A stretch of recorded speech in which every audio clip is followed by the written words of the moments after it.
The broadcast is now starting. All attendees are in listen-only mode. Hello everybody and welcome to Delta E's webinar this morning. My name is Arthur Joannick. I'm a principal analyst here at Delta E. I'm joined by my colleagues Maria and Matti, who are around me today. And we are going to talk about the European connector market for 45 minutes. We have recently published a few studies that try to showcase how the market has evolved in the last year or so. And there are some interesting findings, so we wanted to share that with you today. The webinar is recorded, so this will be made available on YouTube afterwards. And the slides can be shared with you as well. So if you require any of these, feel free to contact us after the webinar. If you have any questions, we will leave 10 minutes at the end for Q&A. If we cannot answer all the questions, we are always happy to have a chat with you afterwards and follow up on such discussion. And yeah, so feel free to interact with us. Don't hesitate to ask questions, and let's get started.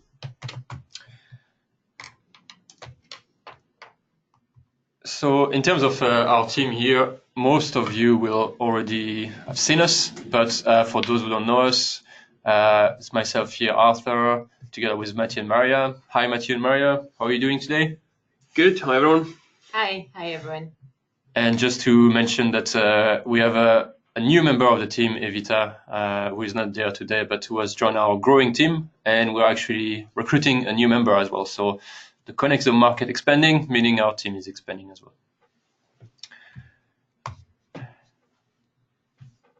How the software works, you will be able to ask questions. Sorry, we are just looking at a question who says there is no sound, but I think it should be sorted. So you are able to ask questions using the software here. So you can write down questions in the question bar and we will receive the notifications on your question. And as I said, if you don't have time to take the questions, then we will answer that afterwards. Very, very briefly, for those who don't know us already, and for those who do know us, a little recap on what Delta E is and what our mission is. What we are all about is to help the market make the transition from old energy to new energy. The way we define old energy is everything around centralized energy, big power plants, carbon intensive, and where we want to translate that into the new energy market, which will be more service orientated, customer centric, where the value is really with the customer, and therefore the Connect Dome is a big part of this transition. So that's what we aim to do. We have a number of services, of subscription research and knowledge areas which we look at around obviously the digitalization of the customer relationship, around electric vehicles, energy storage, energy flexibility, heating systems, etc. So a wide range of topics which we look at to really help companies understand how to make the transition. In terms of who we work for, most of our clients are a mixture of energy companies and relevant technology manufacturers. So there is a selection of these on the slide here, but it's non-exhaustive. And we also do a bit of work for companies like associations, policymakers, shapers, and other relevant companies interested in the new energy space. But enough about us. Now let's get started in this webinar. As I said, we recently completed a few studies in our Connected Home subscription service, and we are going to talk right now about three main findings. The first one will be to talk about how the market has grown and what's the value of the market. Then we will share some interesting stories from 2017 and what we can expect for the following years. And we are going to talk about where we think the next wave of growth from this market will come from.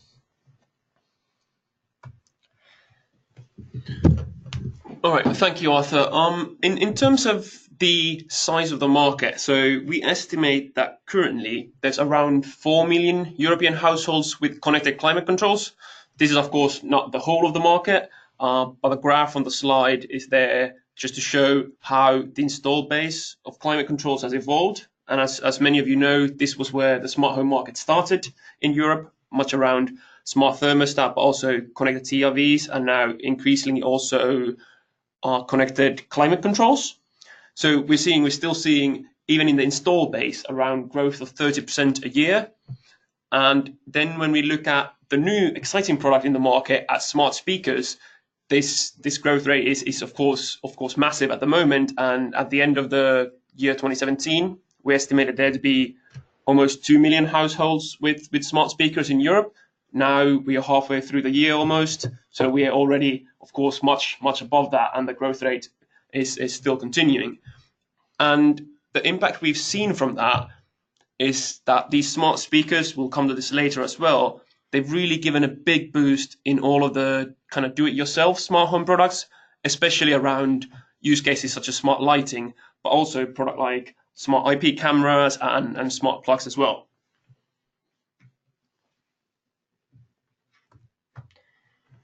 And in terms of European market specifically, country by country, we have been researching the European market since 2010, I think, and since we have looked at the transition from old heating systems to new heating systems, and with the smart thermostats for boilers, with the electric heating controls, with the radiator valve markets, and now even the air conditioning control market, we see the market growing relatively rapidly in most countries.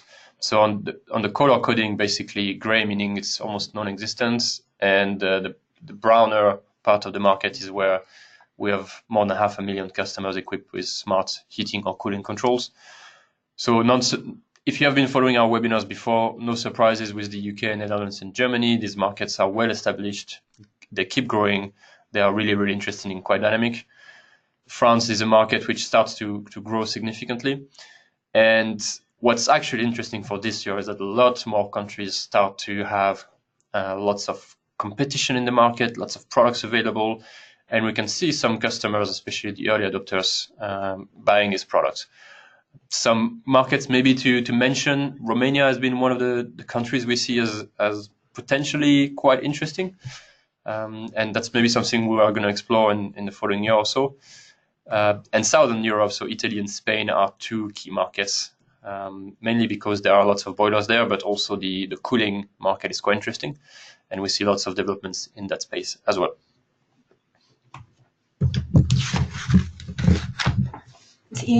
Yes, so after looking on the penetration and the size of the smart home market across Europe, another question we would try to answer was basically what's the value of the market? What's the value of the smart home market? And of course, we were very keen to understand a bit more on how customers spend money on connected home products. For this exercise, we looked in particular at smart speakers, smart thermostats, smart plugs, and smart lights. And we found out that the overall value of the market for 2017 was around 700 million euros. But we, as I said, we were really keen to understand the customer spend breakdown, so basically where money is coming from. Of course, as you can see in the pie chart, the vast majority of the customer spend today is coming from just direct sales, one-off sales of products. And that's just to clarify here, we're not talking about profits or revenue, it's purely customer spend on products. But as you can see, there is a tiny part of the pie at the moment, the green part, which is around 5-6%, and that's the share of subscription revenue. And that's basically what all the smart home companies are fighting for. That's the ultimate goal. That's what they want to achieve. They want to achieve some recurring revenue for their smart home business. We try to break this down a bit more and understand a bit better how the subscription models are structured today. Some good examples is, for instance, an Echo. with its monthly fee for the tuned thermostat, it activates and gives access to a wide range of functionalities like PV monitoring, for instance. Other examples could be, of course, Tado, that offers a rental model for its products for a monthly fee. And we have Deutsche Telekom that bundles together a lot of products from both from security and the energy sector and charges a monthly fee for the app use. And for sure, we have Centrica with some added value services like remote diagnostics, which we're going to explain a bit more later on. The key really is for companies in this space is to understand how they can be making customers pay a recurring revenue, because a lot of the investments in this space have to be paid back with recurring revenue. Making money on products today, it's quite competitive. The margins are reducing. It's quite tough to actually make a strong business case. And that's why we really try to think about how can companies look at subscription models. Some telcos in the past have looked at how to sell security services, often self-monitored security services for a monthly fee, but this didn't really work. Customers are not willing to pay for it. And what is the holy grail here? How do we expect customers to pay a monthly fee for smart homes? So we expect companies to fight for this small part of the market. We expect that to grow, but there are still lots of uncertainties around how to make that happen. And so that's what we discussed around the last year. So these are purely the numbers and how we will break down the market. We've seen a lot of new interesting stuff coming in 2017, and between smart speakers, obviously, and we have a few stories from Hive, Deutsche Telekom, and a point around the security companies. So I'll let Matti start with the smart speaker part. So around the smart speakers in Europe, after only just around a year in the market, smart speakers were already the number one selling connected home product in the market. So it's really showing a product that is getting mainstream attraction and attention from much beyond the early adopters of smart home. And when we look at the different European markets, there's currently UK and Germany where it all started, and it started with Amazon Echo, and then that was clearly the number one product. They were first to market. But then in some other European markets like France, and now recently at the end of March in Italy, it was Google Home who got to the market first. And we've seen a big difference in these markets, how the first move advantage, because these are products a vast majority, a lot of the customers want, so they buy what's available, and the first to market has a big advantage in that. And now we're also, of course, seeing HomePod available in the UK, coming to Germany and France, but of course quite a bit later than the other products, and also potentially also at a very much higher price point and a premium price point as well. What's really interesting actually to say is that France was the first market where Amazon Echo didn't launch first, and therefore that was around I think Christmas last year. And some companies were talking about compatibility with Google Home. What was really interesting is that when Alexa launched a few weeks ago in France, every single market players was making a lot of noise around being compatible with the Amazon Echo product. So it sounds like there is a lot of, it's a pride and a lot of value in showing that you are part of the Amazon Echo family. And also this is probably reflecting the fact that if you look at the number of skills available between Amazon Echo, Google Home, and the others, I think the number is over 10,000 skills for Amazon Alexa, while Google Home is much lower and the rest is much lower. So there is definitely some kind of traction going on with Amazon, and whether or not the first mover advantage will be actually the case, that's a question that will be debated. But then again, from the side of Google, if you look at Google, they've already been first to market in France and Italy, and they've also made recent announcements, or some time ago, that they will expand their language capabilities to include 20 new languages by the end of this year, including languages such as Dutch or some of the Nordic languages. So you could imagine Google, with all its big data capabilities, might be able to keep up the pace and also be able to consistently beat Amazon to new markets. So it could be that this is what gives Google Home the advantage and can establish themselves as the go-to smart home voice interface in a lot of markets.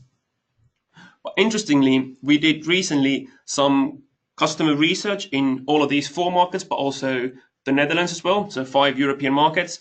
And in this, we asked customers questions around smart voice interfaces and around the different use cases, what they find appealing. And in this graph, you can see those people who didn't own a smart speaker, that around 25% of them found use cases such as controlling your heating up and down or turning off your smart devices appealing.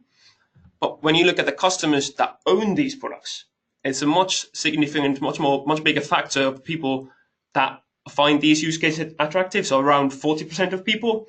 So this would suggest that, well, there's part of it might be that people who adopt these products, they are more excited about these technologies in the first place. But also, I believe there is a big factor of people who use these voice interfaces, that they start to understand the use cases and start to want to add products to their home ecosystem. And I think this is a thing that will definitely help boost the smart home market all over Europe once these speakers become available. Yeah, and especially given the fact that the smart speakers are in the millions in terms of numbers. In the US, I think there are already 30, 40 million smart speakers available.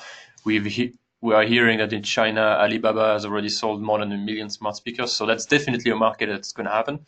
The key is to target customers who have speakers with smart thermostats, smart plugs, and other types of devices. So that's going to be a really, really big battleground in the next few years in Europe, at least. Then looking at a kind of another story from 2017 and one of the leading players in Europe on Centrica and Hive. They, as most of you probably know, they started with a smart thermostat, and that use case where a lot of the European market also started, but then quickly expanded to other products like lighting, sensor, and smart plugs, and since then have also expanded further into security cameras, leak detectors. But as we spoke earlier, really the goal is around that now currently the 5%, that subscription revenue, and they're looking for new revenue streams. One of the more innovative ones is around Boiler IQ in collaboration with Bosch, doing remote heating system monitoring and analysis, and offering this for the heating system maintenance contracts for an additional £3 a month. So for those of you who don't know, British Gas is the biggest boiler maintenance and installation company in the UK, and I think in Europe. So they have 4 million boiler maintenance contracts, and they're installing around 100,000 boiler a year. So it's quite a big business for them, and therefore the Boiler IQ could have potentially a big impact on their business. Then on top of this on the heating side, they're also creating new subscription plans ranging from anything from £4 a month to £30 a month. So, for instance, the leak detector is only sold as a subscription. So clearly moving to that direction. And then also very interestingly around the international expansion, which is very much a platform as a service type approach. So expanding from the UK to now having a partnership with ENI in Italy and looking for other partnership in Europe, and then creating a revenue stream from the platform they develop and trying to recoup all of the investments they put into their ecosystem. But then again, the big challenge is around shifting from that hardware sales side of things, sold over 900,000 hubs altogether, but only a very small fraction of those people are paying recurring revenue at the moment. And when we look at the latest financial numbers from Centrica, you can see their gross revenue going up quite significantly from 33 million to 43 million pounds. But at the same time, their operating profit or losses in this case, they also keep increasing as well. So there is this question around scalability. The more devices you add, the more expensive it becomes to run your platform as well. So if you don't get that recurring revenue coming in, it's quite hard to sustain this type of business model. So it's really an important time in Centrica and Hive's point now to get that transition going and move in that direction.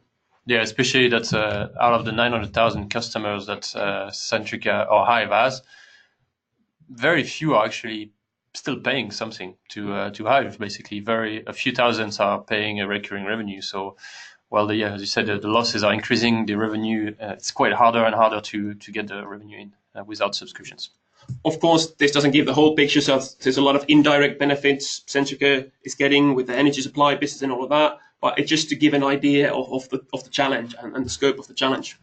Yeah, so for example, we did some analysis on Boiler IQ for the remote boiler diagnostics, and Centrica last year published some numbers around the savings from the first visit to the boiler repair, and then the second visit once you go take the right parts to change and come back. And if they apply that to the whole business, the savings could be around 5, 10, 15 million pounds of operational money to be saved. But again, it's not compensating the losses that they are making today. So whether they will save on, I don't know if the churn is reduced for British Gas in the UK. I don't know. The market is quite competitive, and British Gas is losing quite some customers. Whether NPS is increasing, these are hard to measure, but it's possible that the soft revenues or the soft factors are helping justify the losses. Another really significant piece of the 2017 storyline could be for sure the Deutsche Telekom story. So Deutsche Telekom has its own smart home platform, the Kivicon platform, and it has this in the market for a few years now. But 2017 was probably its strongest year in terms of number of new customers. So we believe that in 2017, DT has acquired around 120,000 or a bit more new customers for its connected home business. If we look at the DT figures for Germany only, we can see that the company has a very strong competitive advantage because of the huge existing customer base for its broadband business. So we understand they start from a very, very strong basis. Looking further, and in 2017, the company decided to basically update their internet routers with its smart home hub. So by the end of 2017, they had around 1.5 million routers upgraded, and they plan to have 1 million upgrades every year. And that was basically when they started to acquire more and more new smart home customers. They created this platform model, this platform as a service model, and at the moment we see that they want to expand this more in other countries. Let's say Greece, Norway, Italy, even Slovakia. And of course, this replication won't be easy. It will take time. It will take a lot of investment. And basically, we believe that there are two ways to do that, either through partnerships with sister companies, so internal partnerships in these countries, or DT is very likely to try and find some external partners in the countries they want to expand to. Yeah, and a few additional comments on this. So obviously the 15 million broadband routers in Germany is quite strong. I think a company like DT is looking for the number one or two company in some countries who has either big broadband numbers, or it could also be smart meters. It could be any sort of hardware that stays in the home for a long time where connectivity can be added. But that's quite interesting on this slide is that out of the 1.5 million upgraded hubs, only, let's say, 0.3 million customers are actually choosing that platform. And the cost of upgrading the router can be quite expensive. I think Deutsche Telekom has invested lots of money on that. So the key is to justify the recurring revenue coming from the smart home customers on the right-hand side versus the investment. Maria, do you have an idea on how much customers are paying per month on Deutsche Telekom roughly? Is it 5-10 euros a month that they are paying, or? Yeah, I think it's around 5 to 6 euros per month, and that's basically for the usage of the app, for the smart home Magenta app. Okay, so it's easily 300,000 customers paying around 100 euros or 100 euros a year for using the platform. So they think the justifying the investment will be made like this. So looking at another vertical, the security vertical, we see there are lots of activity in this space as well. We believe that these players, they are very well positioned to start or build a smart home business, because basically they have what it takes, or what it theoretically takes to succeed in the smart home space. They have a large customer base, existing customer base. The nature of their business is built on recurring revenue with subscription services, and they don't suffer from high churn rates like, for instance, energy suppliers do.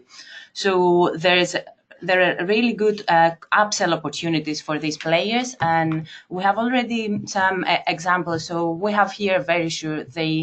They try to upgrade their whole security offering to a connected security offering, and on top of that, they started to a partnership with Panasonic to develop some heating controls for heat pumps. But of course, Verisure is just an example. There are some other examples out there. For instance, the Dutch eGuardian, which is a security company that basically built its security proposition on the smart home by adding heating controls to its portfolio. And there are a few others out there. Yeah, I mean, what's really interesting for these companies is that they are making a lot of money. Basically, their profits are quite big, but the growth potential in Europe is still massive. So if you look at US security companies, the market is already quite saturated. I think somewhere around 30% of customers have security services in the US, something like that. So it's quite hard to grow that number. In Europe, it's much lower. And so far, the security companies have been focusing on growing that number. But the day they see the market plateauing, it will be really tough for them not to think about, well, how can we expand? And how can we not think about home automation, smart climate controls, and all sort of stuff. So these are really good examples of companies to watch for the future. Another example mentioned here on the top right corner of the slide is EPS, which started in France. What's really interesting in this example is that there is no contract or in terms of a number of months or years for the customers. Customers pay a fixed cost every month, and you get all the devices you require for your house. The EPS is replacing the battery whenever needed. And the day you say, I don't want it anymore, they come and take out all the products. There is no fee for stopping the contract, etc. So it's a very hassle-free proposition with no lengthy contracts. So it's not scaring away customers, and that's how they are acquiring a lot of customers. And usually, as Maria said, the churn is not too high, so therefore customers are staying with them.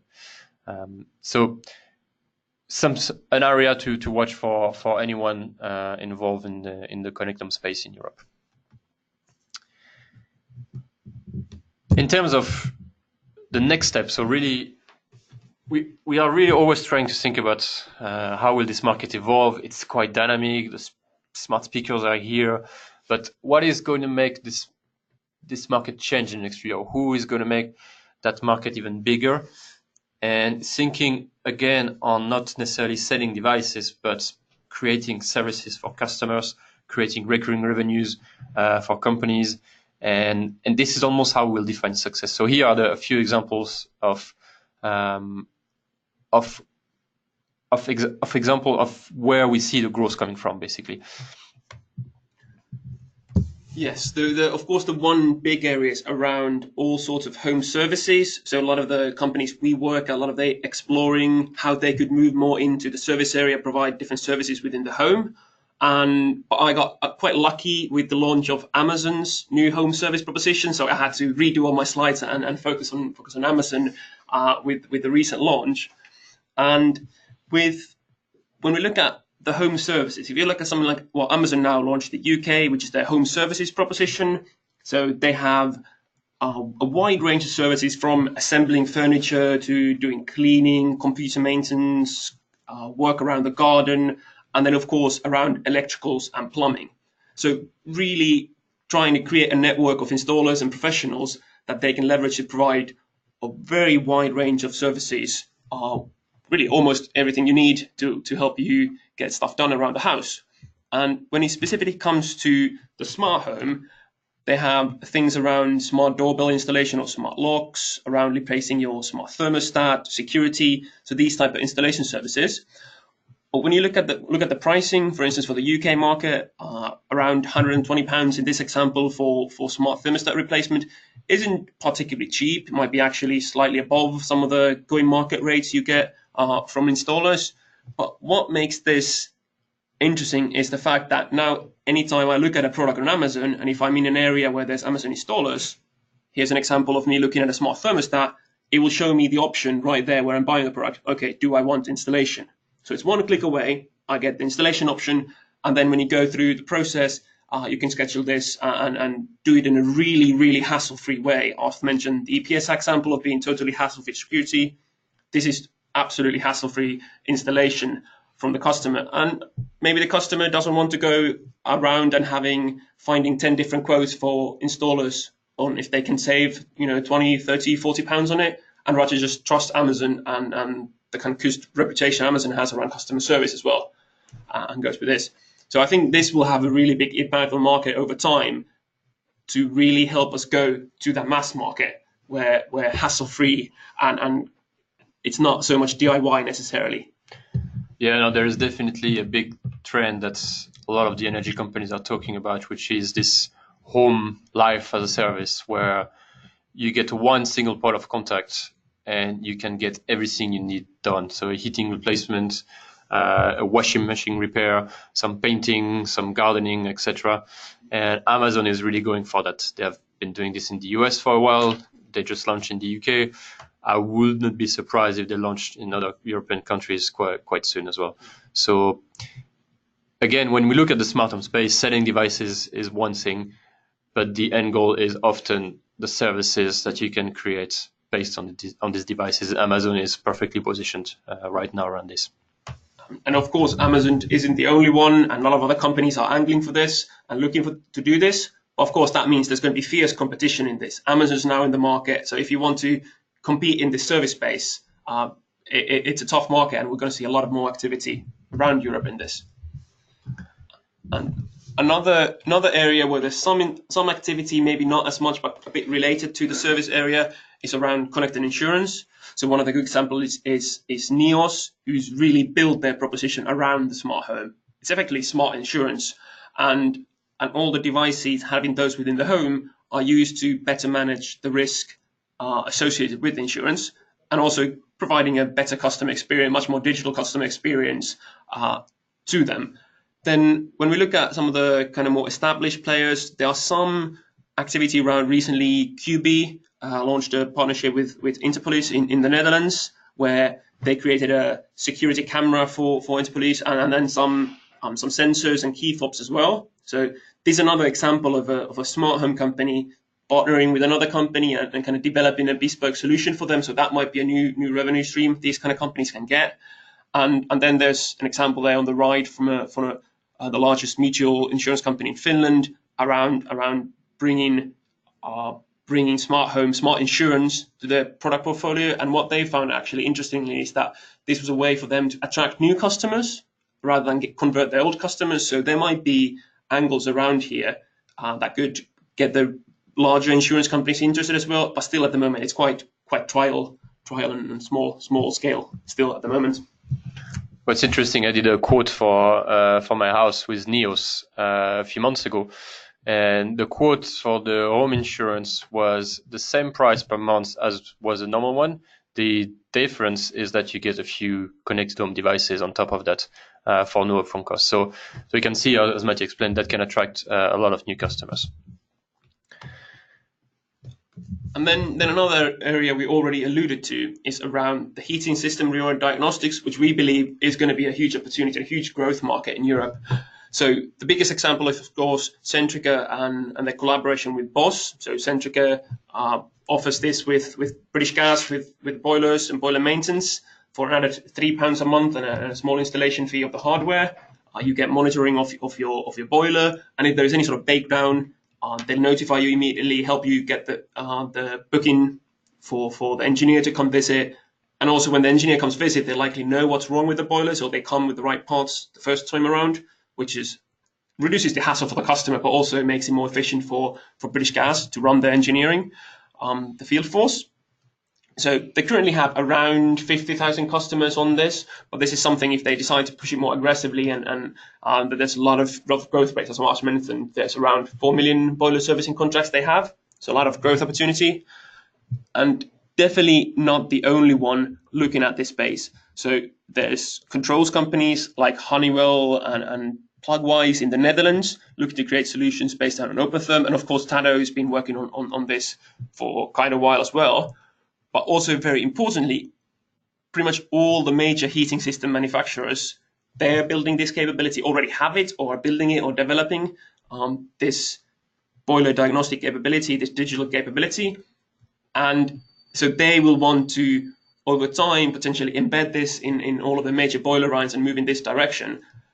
And in this market, I believe it's mostly kind of B2B2C market. So developing these remote diagnostic solutions.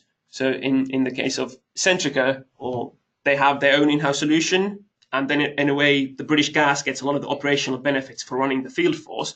Similar in Europe, there's going to be companies like HomeServe has already done some work with Tado and trials on this. And there are other big companies like Fenstar, NG Home Services who are definitely interested in this. There's a lot of operational savings to be made. So then there's a good customer use case, but then on the other side, there's another benefit, another revenue stream within the operations that really makes this business case quite strong. And I think over time, we'll see this coming in the coming years, really taking off. Yeah, and that's really something, an added value for customer, but a really big benefit for maintenance companies who can then decide to share on the savings onto their customers.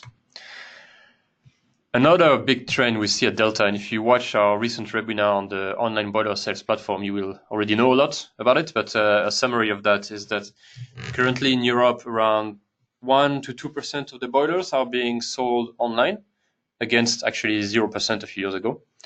And we believe that this number will actually grow really fast, given how the customer decision is changing around buying online, basically.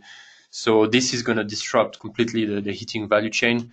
The power of sales won't be anymore with the installer; it will be with the companies that have these platforms. But particularly, what's interesting for the connected home space is that customers will be able to choose a boiler brand. Customers will be able to choose a smart thermostat that comes with it, or even other smarter products. They will be able to choose a maintenance contract, an insurance contract, and potentially also what Matti said, a remote diagnostics contract that goes with it. So the way customers are buying online is possibly going to disrupt at least the smart thermostat market, but most likely also the rest of the devices linked to this, as this can become an easy marketplace. So yeah, being successful in the connected climate control space will require you to understand how the online boiler sales platform market is developing. And the good news is that's what we are here for, so we can always help you with that. Of course, the boiler market is not the only market that we are looking at, and being aware of the whole electrification of the heat system and transportation, and after having several chats with probably some of you, and we decided to look in depth in the market for connected controls for electric heating and cooling, and that's basically the next in-depth report from the Connected Home Service. But some early findings so far show us that there's no shortage of players who are targeting this market, either in the heating sector. For instance, we have a new product. It's basically a co-development in between the Müller Group and Netatmo, or other players who are targeting the cooling market with retrofit solutions. And there's also the hot water tanks market segment that is being targeted from big traditional players like, for instance, Dimplex. Of course, this is not an exhaustive list of players who are looking to gain some share of this market, but so far we see that all these players, they have a common goal. They want to unlock more values for both the customer and the grid operators. And I think all of this really links with some of the really big trends we are seeing in the energy space in Europe. So one is around electrification of heat. And for examples, now there's been new legislation in the Netherlands where they're phasing out first gas boilers from new builds. But then over time, the goal is to go fully electric. Of course, this really transforms the way heating is done. But then also there's the emergence of electric vehicles, which is a massive load coming into the grid and a massive changing how people move and making mobility electric. And what this all does, it really changes the way electricity demand is. That makes it much more spiky, big peaks in demand potentially. And this really means that there's a need to manage this somehow. And to manage this really big change in electricity consumption also means you need to have connectivity. And these are some of the solutions out there that are connecting big electric loads. And at Delta, this really sums up really the transformation we're looking at of the whole electric system becoming really decentralized. At the same time, for this to be managed, it has to become digital and connected. So we see a lot of opportunity for connected home companies in the long term to play a role in this and make revenue from managing this new challenge.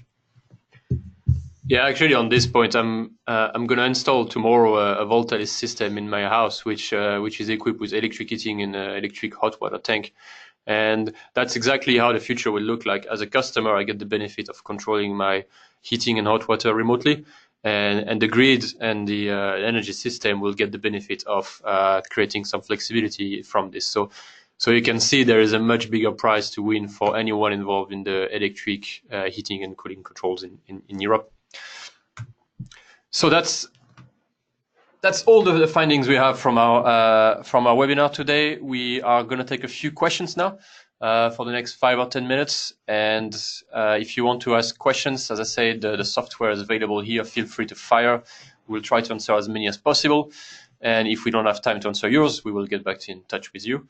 The first question we have. In your opinion, what do you think will be the most successful proposition or channel for selling smart home products? Will it be utilities, telcos, Amazon, or just general retail? Very good question.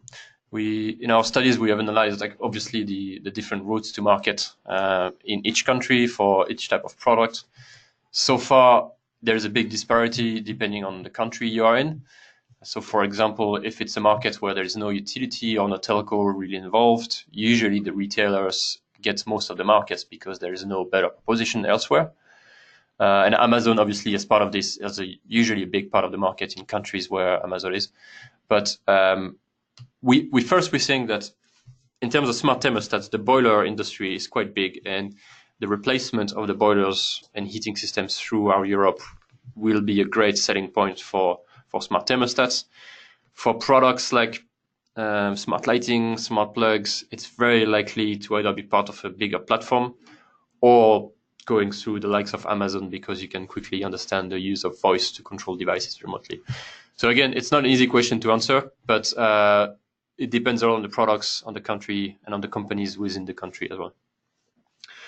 Another question, how will the markets be different between homeowners and the rental? Yeah, I think that's a really good question. Of course, for homeowners, the market's quite simple. In a way, they can do whatever they want within their home. Installing a smart thermostat or anything that requires installation is not a problem. Of course, for the rental segment, this isn't the case. And I think for the rental segment, of course, all of the DIY products, those will be important. There's not really a big difference around the use of smart speakers or smart light bulbs. But when it comes to anything that requires modifications within the home, let's say installing controls for your hot water tank or your smart thermostat, installing smart thermostat, for this, I think there's going to be a lot more activity around housing associations and kind of B2B sales. So for instance, what we're seeing in the Netherlands, as an example, is that some of the companies are targeting social housing or housing associates that have large heating system stocks and installing smart thermostat, not really for the customers, pure for the customer's benefit only, but for monitoring the heating system and helping with the maintenance related with that. So I think in the rental segment, a lot of the activity will be kind of B2B at the start of it, and targeting these big housing associations, for instance. I think there's a kind of opportunity there that's a bit untapped at the moment. Of course, this will be very different on the different markets because depending how the housing market is structured. Yeah, thanks, Matti. So keep sending questions. We have a quick question on whether we will be able to share the slides. Yes, we are able to share the slides. So just send us an email after the webinar, and we will send you the slides and the YouTube link to rewatch the webinar. Another question: are you looking at products raising awareness and nudging behaviors such as indoor environmental quality, so like the Netatmo Home Coach, Elgato, Evroom? Good question, actually. So all these kind of the weather sensors / the home air quality sensors, etc. That's actually all of our team here is looking at quite closely because we're all kind of curious about how this market evolves. We haven't done specific studies on that yet, mostly because our studies are driven by our clients who are looking at specific product types. We don't rule out that we will do a specific study on this, and I would be interested to hear your questions on that. But whether or not this has an impact on the rest of the market, that's quite interesting. This is more of a monitoring type product where customers don't have a lot of choices on what to do, or at least what to control with an app or with voice. So therefore, yes, it is interesting, but not a massive market that we look at for now. Other question. So with increasing losses in operating profits year on year for Centrica, Hive, and I guess Nest2, how confident are you that this trend will change? And when does it have to change for these companies to keep pushing for the smart home space? So rephrasing that question, companies are making losses today. When should they start making profits? And if so, how confident are we that they will? I guess that's the £1 million question here. But we do think that companies like Centrica, who have invested £500 million in this market, will expect some return sooner than later. Basically, they know that it's a medium long-term investment that they have made, but that it's not easy to get the return. So I think what we've seen with Hive, for example, is that they are, in the last year or two, they have tested a lot of different packages, recurring revenue propositions. I guess in a sort of agile mode where they test that for a few weeks, they see how different customer groups react, and then they can decide, okay, this is looking better, this we should not do. And we do think over time they will find good ways to find recurring revenues from customers.